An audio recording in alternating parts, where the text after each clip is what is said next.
right, get ready to dive into Kinslayers. We're taking a deep dive into Forge Your Fellowship. The system where you get to build your own warband from scratch. No pre-made armies here. It's all about customization. Yeah, you have complete control. It starts with this point system. Right.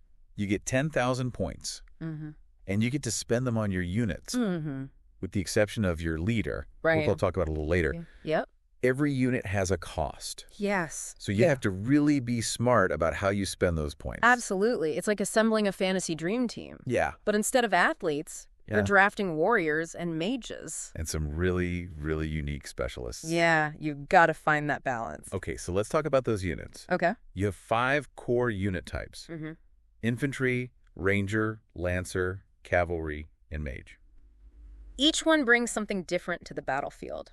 Absolutely. Starting with infantry, they are your front line. They're like the foundation of your warband. Imagine like a shield wall holding the line against a charging horde. Yeah. They can take a beating and dish out some pain with their shield bash ability. Shield bash. Now that sounds fun. Oh, it's very satisfying. Is it as satisfying as it sounds? Oh, absolutely. Imagine those warriors slamming their shields into the enemy ranks. Oh, wow. Disrupting formations, sending them reeling. Nice. It's not just about defense. It's about creating opportunities for your other units. Creating those openings. Uh-huh. Then we've got the rangers. Yes. They're the ones who like to strike from the shadows. Picking off enemies with bows, crossbows, slings, all that. With rangers, you have to specialize. Okay. You can't mix and match those ranged weapons. So you would choose, okay, do I want the power of the bow? Yeah. Or the rapid fire of the crossbow? Exactly. Or the versatility of a sling. Yeah. Like choosing your class in an RPG. Yeah. Like, do you go for the sniper, the gunslinger? Yeah. Or the trick shot artist. Yeah. Each option has its own advantages and disadvantages. For sure. It really depends on your overall strategy. Yeah. How you want to play. Now, if you want to keep your enemies at arm's length, we have the Lancers. Yes. They're all about reach. They've got their polearms and whips. Controlling the flow of combat. Yeah, they did dictate the pace. And they have this first strike ability. Oh, what's that? So if an enemy gets too close, they get to attack first. So they're immediately on the defensive. Yeah, imagine them forming a line with their spears and whips, and it's like a zone of control that your opponents just don't want to cross. So we've got defense, we've got ranged attacks, we've got crowd control. Yep. But what about shock and awe? That's where the cavalry comes in. The cavalry. The knights on horseback, charging into battle, scattering enemy formations. Love it. Their ability to strike and retreat without retaliation makes them very difficult to pin down. Yeah, they sound like a really good flanking unit. Yes. Very good for disrupting enemy plans. They're like a lightning strike force? Exactly. Okay, so we talked about brawn, agility, and speed. But what about raw magical power? Ah, yes. The mages. The mages. Your artillery, your healers. They can rain down arcane bolts on your enemies, mend your wounded warriors. Nice. And they can even dispel enemy magic. Oh, wow. Their versatility is unmatched, but they do have a weakness. They're not frontline fighters, are they? You got it. Yeah, okay, I figured as much. Like rangers, mages are at a disadvantage in close combat. Right. They need to be protected. Makes sense. Positioned carefully so they can unleash their magic without being overwhelmed. So we've got all these units. Yes. But who leads them? That's where it gets interesting. Okay, tell me more. Your leader is a unique unit. Okay. It represents you on the battlefield. So it's like you're there on the field. Yeah, they're often stronger, more abilities than standard units. And they tend to be more on the magical side? Many of them do, yes. So they're like the legendary heroes. Yeah. Leading their fellowship. Exactly. On a grand quest. There are so many different leader archetypes to choose from. Like, what if I was to choose a high elf leader? Oh, lots of options. What kind of options would I have? You could have a high elf ranger. Okay. Master archer and swordsman. Oh, wow. Incredible agility and precision. Yeah. Or maybe an orc shaman. Okay. Channeling primal energies to buff their allies. Unleash devastating attack. Powerful stuff. Or what about the classic human general? Oh, yeah. Leading from the front lines with tactical brilliance. Nice. And of course, we can't leave out the undead necromancer. Oh, of course not. Commanding legions of the undead. Yeah. So each leader brings a different flavor. Right. Not only to their own capabilities, but also to the overall strategy of your army. I like that. And that ties into choosing your race. Right. Picking your race. Yeah. We're talking high elves, dark elves, desert elves, sea elves, dwarves, orcs, halflings, goblins. Wow, there's a lot. Humans, and even the undead. Wow, so your choice of race really impacts the aesthetics, but also the potential unit types. Yeah, and the equipment. What kind of gear they have? And the overall theme of your warband. Like cavalry. Yes. For humans, they could be knights on horseback. Right. But for goblins... we might be talking wolf riders. Wolf riders. Or spider riders for dark elves. Oh, wow. So many possibilities. Endless possibilities. That's where Forge Your Fellowship really shines. Absolutely. It's about thinking outside the box. Breaking free from those traditional army compositions. Yeah. And creating something that is really uniquely your own.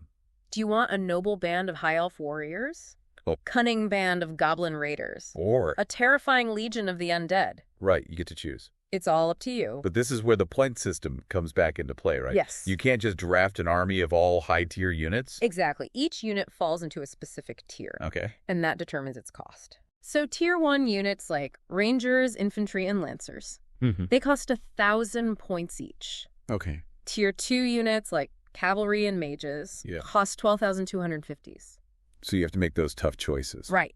You have to weigh the strengths and weaknesses against their cost. It's like budgeting when you're trying to build your dream house. Exactly. You can't have it all. Yeah. But with careful planning, you can still make something amazing. Absolutely. And speaking of adding something special, what about adding some music to the battlefield? Ah, you're talking about the bard. The bard. This optional unit. Okay. It can add a whole new dimension to your warband. Oh, I love the idea of a battle bard. Yeah. So tell me about it. Okay, so any unit type can be a bard. So it could be? Imagine a grizzled orc warrior. Yeah. Who also happens to be a mean loop player. Okay. Or a nimble elven ranger who inspires their comrades with haunting melodies. Yeah. So they're not just there for entertainment value. So they actually do stuff. They do. Their special ability is spell singing. Okay. And it allows them to provide mild buffs and debuffs through their music. So they can... Imagine an Orcish guitarist shredding a power chord. Yeah. And that grants his allies a temporary boost to their attack. That's awesome. Or a goblin drummer pounding out a rhythm that disorients their enemies. Wow, it's like having a support class in an RPG. Yes. But instead of casting spells, they're rocking out. I love it. And don't forget the role-playing potential. Oh, yeah. You can really weave your bard's music into the narrative of your battles. It adds a touch of flair and storytelling to your games. I like that. So we've talked about the units. Yeah. We've talked about leaders, races, even musical support. Is there anything else we need to consider when forging our fellowship? Well, there is one more element that really takes customization to the next level. Okay, tell me more. It allows you to truly breathe life into your warband. You're talking about the warrior template? Yes. Tell me more. This is where you flesh out your warriors. Give them personalities, backgrounds, goals, even physical appearances. Oh, wow. You can create character portraits, define their stats, even write mini biographies. Wait, so I can write a backstory? Yes. For my Orcish berserker? Absolutely. Or my elven archer? Yeah, the template has sections for abilities, effects, items, artifacts. Wow. Even legacies and legends. That's a lot. You can give them unique powers, special equipment, and epic backstories. That tie into the narrative.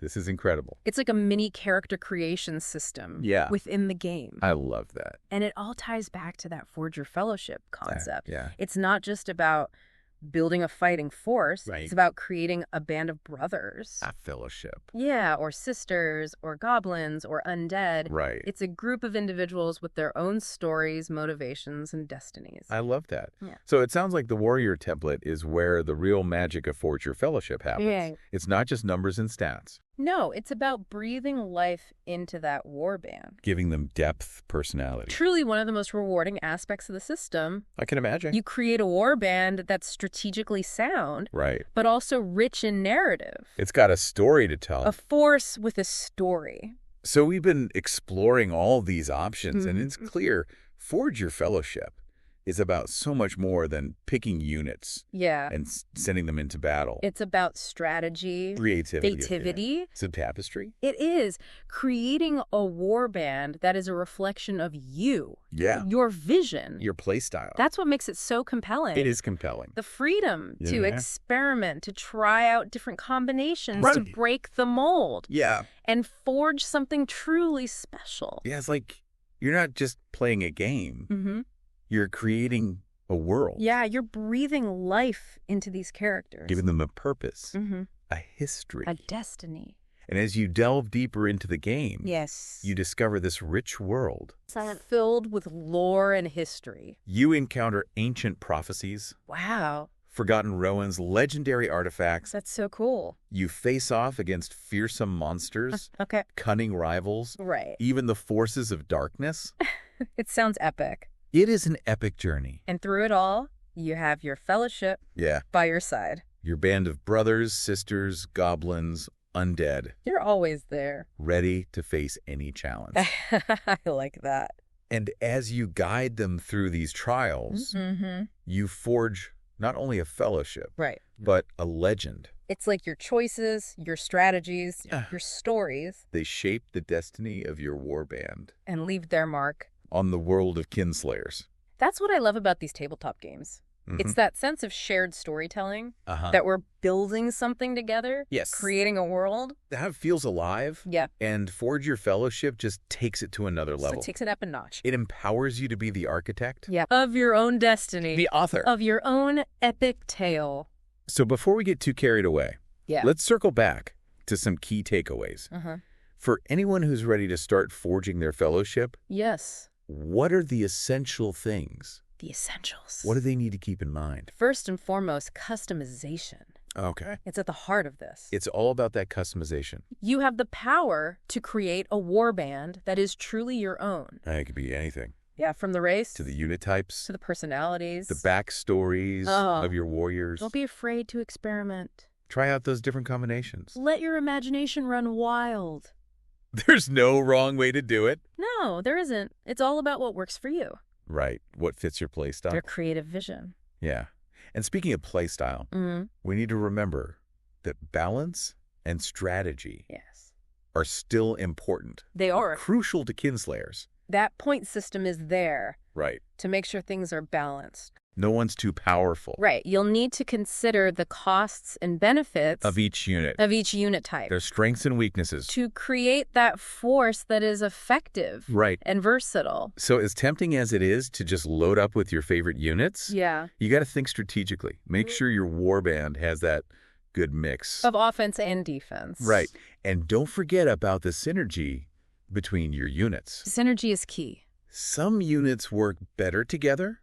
Yes, they do. Than others. Understanding those relationships can give you a tactical edge. Yeah. For example, a Lancer unit could provide cover for a group of Rangers, allowing them to safely rain down arrows. Or a group of infantry could hold the line while your mages unleash their devastating spells. From a safe distance. Exactly. It's all about finding those combinations that maximize strength. And minimize weaknesses.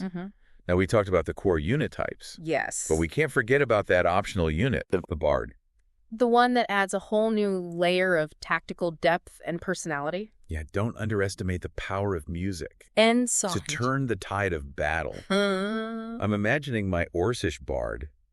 Just shredding a power ballad, giving my warriors that boost of courage. That extra oomph. To hold the line. It's not just about morale, though. Right. A well-timed buff from your bard can mean the difference between victory and defeat. So whether you're looking to inspire your allies, demoralize your enemies, or just add a little flavor, don't overlook the bard. The bard is your friend. And lastly, we need to reiterate the importance of that warrior template. This is where you flesh out those warriors. Give them that personality, goals, even physical appearances. It's your chance to breathe life. Into your warband. Make them more than just nameless soldiers. Fill out those character portraits, write those mini biographies. Give them the depth and personality they deserve. Yeah. It will enrich your gaming experience. Absolutely. Make your battles more engaging and memorable. It's like you're not just playing a game. You're creating this living, breathing world. Filled with characters you care about. And that's the beauty of Forge Your Fellowship. It is beautiful. Well, it's a system that empowers you to be not just a strategist, but a storyteller, an artist, a world builder. I like that a lot. Yeah. You know, as we've been talking about Forge Your Fellowship, I've been thinking about all the different ways you could approach building a warband. Yeah. It's almost overwhelming. It is a lot to consider. In a good way. It really encourages you to think outside the box. Yeah, forget about those cookie-cutter armies. Yeah. Here, you're rewarded. You are. For creativity, for bringing your own vision to the table. So for those who are maybe feeling a little intimidated by all the options. All of his choices. Where should they start? What advice would you give? Yeah, what would you say? I'd say start with a theme. Okay. Or a story that resonates with you. Okay. Do you want to command a noble band of high elf knights? Okay.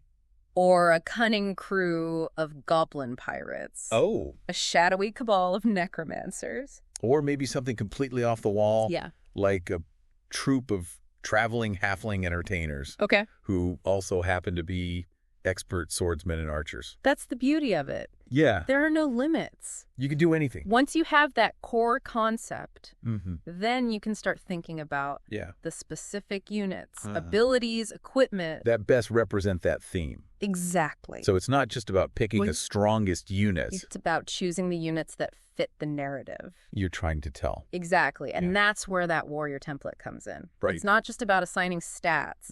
It's about giving your warriors personalities. Backstories. Making them feel real. Like individuals. With their own stories. Yeah. I love that idea. Uh-huh. That each unit has a name. A personality, a history. It's like you're not just commanding an RV. Right. You're leading a fellowship. A band of heroes. With their own hopes, dreams, and fears. And that's what makes Kinslayers so special. It's what elevates it. Yeah. Beyond a simple war game. Right. It becomes a collaborative storytelling experience. It's more than a game at that point. You and your fellow players are weaving this tapestry. Oh, I love that. Of epic battles and heroic deeds. And a little tragedy along the way. Oh, of course. I'm already starting to imagine all the stories I could tell. A band of Orcish rebels. Okay. Fighting for their freedom from a tyrannical warlord. A company of dwarven explorers searching for lost treasures in the heart of a mountain. A coven of dark elf assassins plotting to overthrow a corrupt queen. Endless possibilities. And as you play, make your choices. Face those challenges. Those stories evolve. They take on a life of their own. It's like you're not just playing a game. Yeah. You're creating a legend. That's the magic. Of Forge Your Fellowship. It is magical. It's more than just a player. It's a creator, an artist, a storyteller. So for anyone listening who's ever dreamed of crafting their own world, of leading a band of heroes on these epic quests, writing their own legend, I can't recommend Forge Your Fellowship enough. It's an amazing system. It rewards creativity. Encourages strategic thinking. And most important, it's a lot of fun. It is. So gather your dice, grab your miniature, and prepare to embark on an adventure. Unlike any other. The world of Kinslayers awaits. And the fellowship you forge will be one for the ages.